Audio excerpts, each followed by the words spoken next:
Okay, so for this video, I'm going to tell you exactly the steps in order for you to get your first piece of coverage or additional piece of coverage if you got more than one. And for context, I've been in the PR industry for almost a decade. I am a brand authority strategist and I help founder-led B2B experts build their level of brand authority, which is their personal brand multiplied by their business brand multiplied by their campaign brand.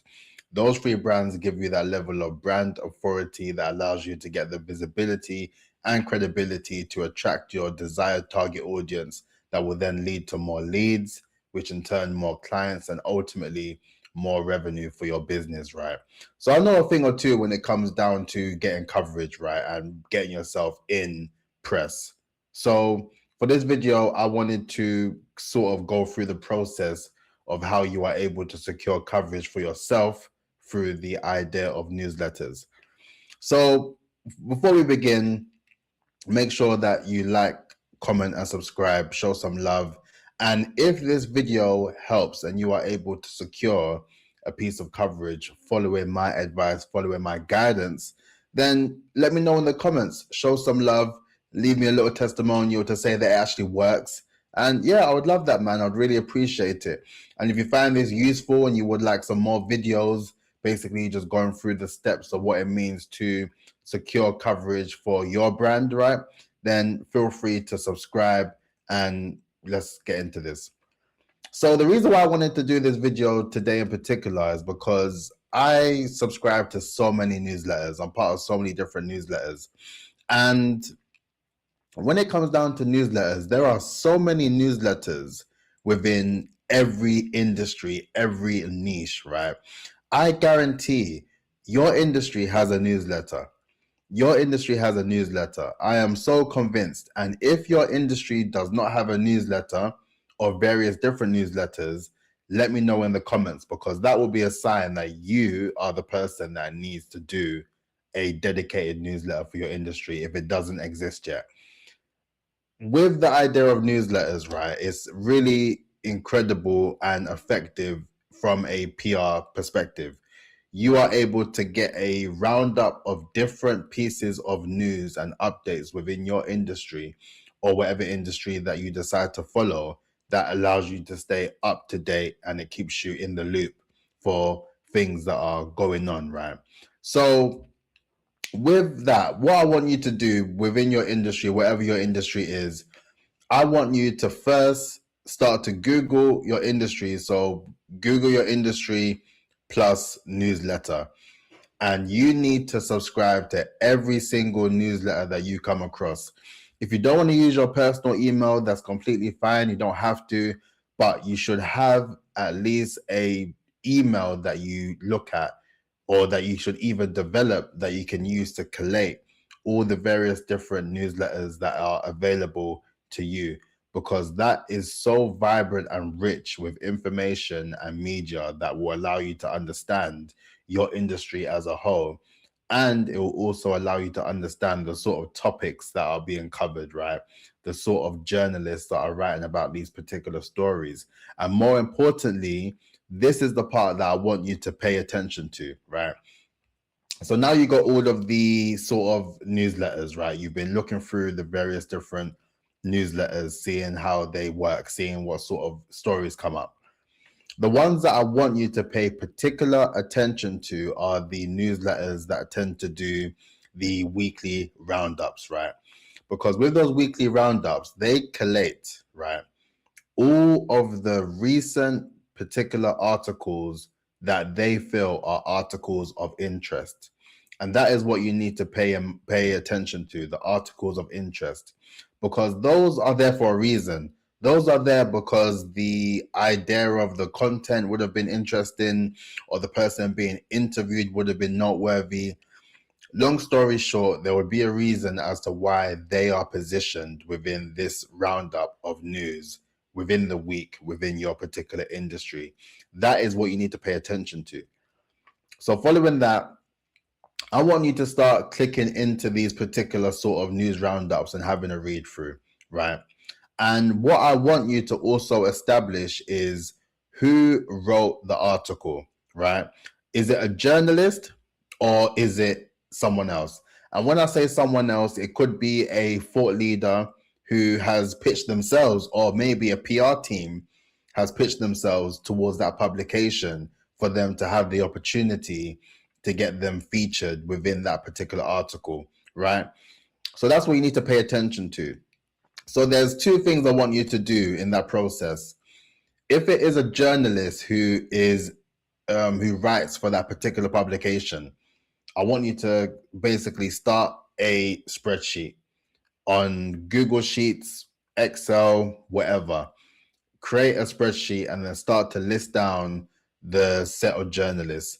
You can do it as first name, last name, publication, URL, article that was covered, just for you to remember, just for you to have an idea of the particular journalists who are writing about those particular topics within your industry, just for one to bear in mind.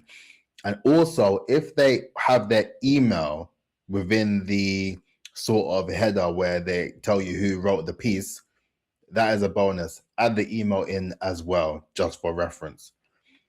If the person is actually a thought leader who works for another company or has just literally featured for a opinion editorial piece or a thought leadership piece or a byline, however you want to call it, if they have featured on there on that basis, bear that in mind. Is that person a competitor of yours? Right? Those are the things that you need to be bearing in mind, because within your business, within this lifetime, right, we have competitors. You cannot sit there and tell me you do not have a competitor. You have competitors. It's for you to understand who they are and for you to understand how they are able to get into these particular opportunities and these pockets of opportunity. So then you can also get involved as well. And then you can showcase yourself as a thought leader and a key person of influence, right? So now you have the list of the journalists, right? Cool. You also have an idea of the competitors who's featured on there, right? For this one, I want you to pay particular mind for the publications who had the features, because that's where we want to get you into now, right? That is the sort of place where we want to have you to position yourself as a thought leader. So following that, you will go on the website and you will scroll down. Maybe they have a contact us section below at the bottom or whatever the case may be. And more likely than not, right, they will have a section with the title editorial at whatever the website is, right? So let's say, for argument's sake, editorial at Construction Magazine. You may be working as a B2B expert within the construction industry.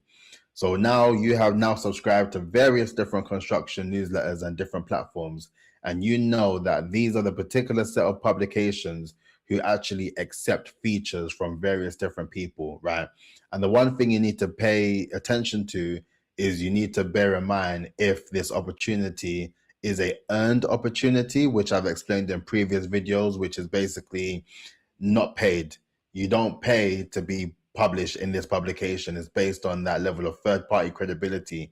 You have pitched yourself as someone who is interesting and has something interesting worth talking about, right? That alone, and based on how you develop the pitch, is going to help you and establish you as that person who's able to get that third-party credibility through that particular coverage, right? The other obvious option is doing paid media, but this isn't a paid media channel. This is a PR branding marketing channel, right? But on that side, we don't necessarily incorporate paid ads within that side of things. We're focusing on earned media.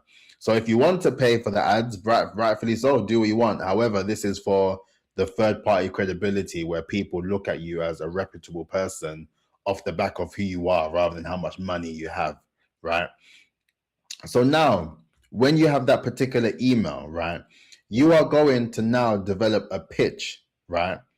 And by this time, if you're still watching this, make sure that you are subscribed to this, because there's some additional information that I'm going to share that you need to be privy to and you need to understand. And if you haven't been watching my content before, there's loads of other videos I have done that align with these ideas. But what you will need to do is have an understanding of your brand authority pillars, right? I speak about them in all my videos, and it's effectively 3 to 5 topics that are uniquely you. The things that you know that you can speak on, you have maybe contrarian views about, you have you have a say, you know what this is, and you know how you are able to develop sort of talking points based on this particular sort of issue, right, or this particular topic, and you're very much well versed in understanding these particular things. I tend to get covered in various different PR publications because I talk about the importance of public relations and how it stems and aligns with the idea of personal branding and building a level of brand authority, right? Because I'm an expert in that and I speak on that all the time, literally every day, I position myself as someone who can talk about these topics from different lenses and I cover it from different angles. So once you have a list of 3 to 5 different topic ideas that you can talk about based on you and your unique value, you want to think, what am I trying to say in this particular thought leadership piece? If you're pitching yourself for a thought leadership piece, you got to think, okay, what am I actually saying to this person to showcase that I'm actually wanting to be involved and I want to be featured in this particular article, right? So with that, you will then need to think of a particular title, right? A particular title that aligns with what you do, why you do it, and how you effectively get it done, right? And you know what? I'm going to see if I can find one of my pitches that I did previously regarding the opportunity I got for one of the pieces of coverage I got for PR Daily, perhaps. I'll see if I can find it, but if not, just for argument's sake, I'm going to find that piece and then I'm just going to freestyle and then kind of gauge what I said. So let me share my screen real quick.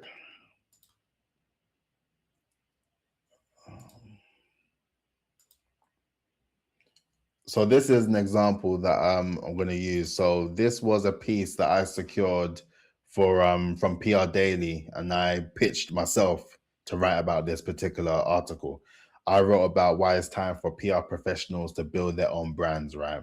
And I spoke about the importance of it being a costly habit for you as a PR professional who knows how to PR for other people, i.e., your clients, but you don't know how to PR yourself. You don't know how to build up your brand, which is extremely important in this time, right? So that's that for argument's sake. But then if I see if I can find the actual pitch, but then I don't want to be including any emails for GDPR regulations and all that sort of stuff. So I'm going to see if I can just read it out, and then you can kind of take it based on that as well, and then have an understanding of how I pitched myself as well. Okay, cool. So this is what I said. I'm going to read it. I'm going to read it out. So I said, hi, journalist name. I hope that you're well. I'm getting in touch to see if you're interested in receiving an editorial piece from me. Tariq Peters, founder of Follow the Phases, a brand authority growth agency helping scaling founders position themselves as market leaders and attract clients, capital, coverage, and partnerships. I tweaked it a bit since I last, pitched, but you get what I mean. For an industry built on influence, I believe PR still has a visibility problem. That's big facts. Journalists are launching their own Substacks, reporters are becoming content brands, and media professionals are turning their bylines into businesses. Yet many PR practitioners, the very people who manage reputation for others, remain invisible themselves. Credibility is currency, and it's no longer enough to be the person behind the story. PR professionals need to be part of it, building their own portfolio of coverage, thought leadership, and digital authority. I'm available to contribute a thought leadership piece titled, Why It's Time for PR Professionals to Build Their Own Brands. How the rise of, and I included, after the title, I then included a bracket, bullet points of what the actual article will entail, right? So I said, I've done four bullet points. How the rise of journalist creators has blurred the line between media and marketing. Why PR professionals lose opportunities by staying behind the curtain. How personal branding strengthens client trust, credibility, and business development. Practical ways PR practitioners can showcase expertise without self-promotion fatigue. This piece draws on my experience, combining insights from both sides of the coin, and I would love to work on this story for your publication. Best wishes, Tariq. That's all. That's what I said. In some cases, it may not need to be as long, but from there, you will then understand. And you know what? We're going to freestyle today. Let's do this. Let me get my trusty pen out. So you say, hi name is the first one. Ideally, you want to be in a position where you know exactly who you're pitching to. If you don't know who you're pitching to, then you can just say, hi, company name, team, if it's an email that is like an editorial at. But more often than not, it's better if you find the actual email for the editor or the person in charge of any particular editorial, because that will then help you know that you are actually reaching out to the right person. And sometimes when it comes down to emailing blindly to editorial, no one necessarily picks it up because it's not directed to anyone. So if you can do additional desk research to figure out who you're meant to be sending this email to, then that helps, right? So then cool. So you said, hi name. You know, some people say, I hope you're well. I love saying, I hope you're well, because I genuinely hope that you're well. Some people, they want to cut straight to the chase. And I think it's polite. It's nice to be have manners, right? I feel like it's nice to have manners. So I just say, hope you're well. That's optional whether you want to or not, but let's skip that for now. So then you can just say that you are getting in touch. If you, you're getting in touch to see if you'll be interested in XYZ. So you'll say, let's see, getting in touch. So then from there, you say, why are you getting in touch? So then let's put that as 1, and then let's put that as 2. So hi, whoever the person is, I'm getting in touch. Explain why you are getting in touch. Why are you getting in touch? So the number 3 of this particular sort of piece now would be you explaining who you are,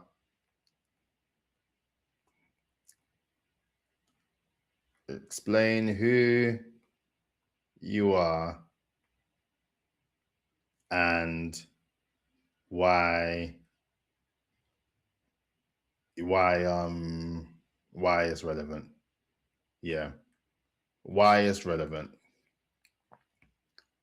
So when you explain who you are and why it's relevant, that makes sense, because I said that I'm interested in seeing if you're interested in receiving an editorial piece from me, and I said my name. I explained who I am and why it's relevant. I said it's relevant because I run a brand authority growth agency. So I'll be well versed and able to speak about this particular topic as it stands, right? So then you then talk about a brief explanation of the topic. So you give them a brief 1 line or 2, a brief topic overview, right? A brief topic overview. And then for 5, you then say that you are available. So say available to contribute. It's a bit messy, but contribute and we call it thought leadership piece, right? And then you say titled. And then after you say titled, you then include the name of the article idea. So then there you will then now think of, okay, what is the article headline of this piece I want to write about. And that's what you need to present it to the journalists, so they also have a better understanding and they can actually see what the story will be about based on the headline itself. And then you do 6, which is 3 to 4 bullet points of an overview of the piece. So then you just talk about a couple lines about what the actual article will entail, right? And then let's see if I can zoom out a bit.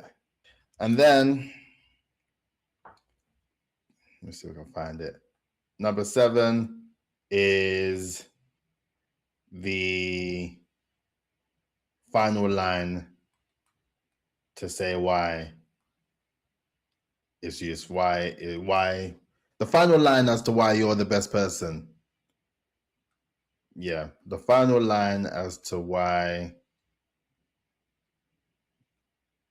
let me put this there, why you're the best person for the role, or the best person to contribute. And then you just say best wishes and then the name, right? And, you know, with this is for you to also experiment and try out. Once you start to get into it, then you start to understand more about how you're pitching to journalists. But then, as I said in previous videos, you want to pitch knowing that you are providing value to their readership. What you have to say isn't about you. It's about what the journalists will think will matter or will be important or an insightful read to their readership. So when you think of it like that, any particular sort of topics or ideas that you come up with, you always need to go back into your head and think, is this useful for the readership of the said publication, right? So that's it. So once you send that across, you send the email and then you wait a couple of days, right, to see if you get a response. If you don't get a response within maybe 2 to 3 days, you can do a follow-up message just to be like, oh, hi, first name, would love to be involved in contributing this piece for XY magazine. Do let me know if you'll be interested. Because some journalists, they receive emails all the time. So your email, as a matter of fact, your subject line needs to also be impactful enough to then make it something that people would want to open as well. The subject line is important. But you know what? I'm going to do a whole new video on that, breaking down the actual skeleton of what it means to develop a pitch for a journalist, right? I was thinking I should have just done that rather than the actual documentation of it showing you now, but I figured why not? But I'll do another video just detailing that.